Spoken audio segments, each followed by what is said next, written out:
The best teams don't have the best people, they have the safest space. And if your people are scared to make mistakes, share bold ideas, or speak up, then you don't have a culture, you have compliance. Hi, I'm Sharon, the Culture Catalyst, and welcome to Culture Shift in Action. This series where I show leaders like you how to spot the gaps, make the shift, and build thriving teams in just 10 minutes. Google ran a study called Project Aristotle to find out what makes really successful teams tick.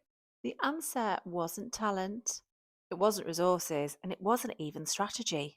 It was psychological safety, the belief where you won't get punished for speaking up, for failing, and for questioning the norm. Businesses that ignore this, well, they end up with silence, missed opportunities, and a talent exodus. Here's something that you can do tomorrow to really check in with your team and make sure you're creating an environment that really fosters psychological safety. I want you to ask your team to rate these 5 statements from 1 to 5. Question number 1: I feel safe to speak up, raise my concerns, or share ideas. Question number 2: mistakes are treated as learning opportunities, not failures. Question number 3: my manager asks for my input and then acts on it. Question number 4: feedback is welcomed and something is done as a result. Question number 5: I trust my colleagues to support me, not to undermine me. If you're scoring kind of 4 or below on this, that's not just fine, it's a bit of a red flag. Here's what I want you to do in terms of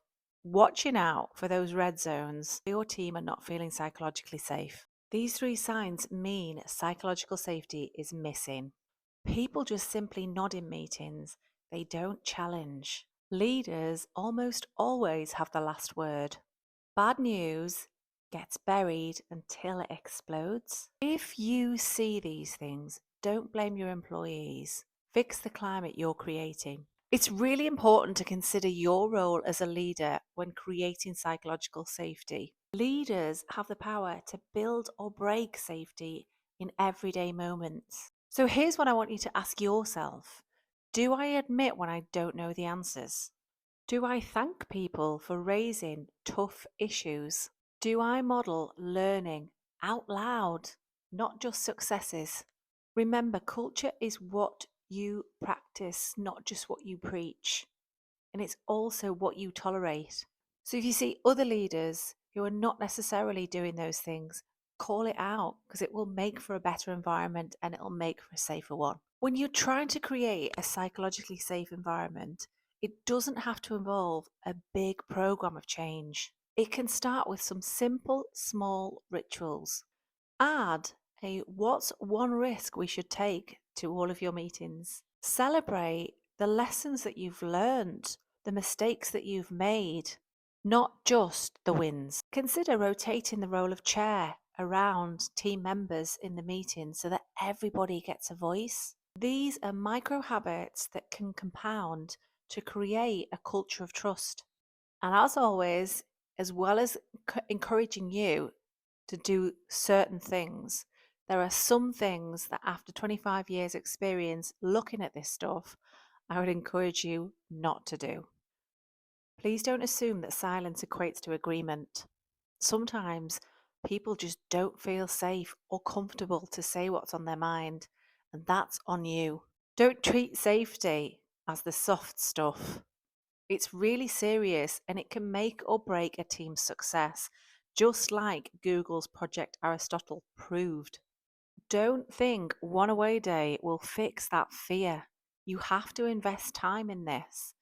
It can happen quickly, but it needs to become a daily habit. Those habits that you bring to the office and those interactions that you have with your team are so important and will build that psychological safety each and every day you do it. Safety is about consistency every week, every meeting.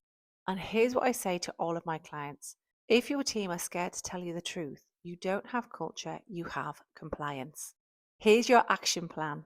Ask your team those 5 rating questions just as a quick pulse check. Be aware of and spot any red zone behaviours. Model your own vulnerability as a leader. Share your failures first and build those small rituals of safety every single day.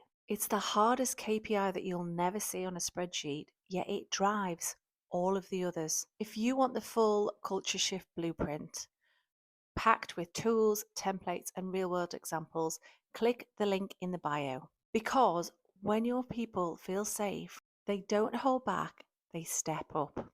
If you've enjoyed this video, hit the like and subscribe button and share this video with somebody you think will find it useful. See you next time.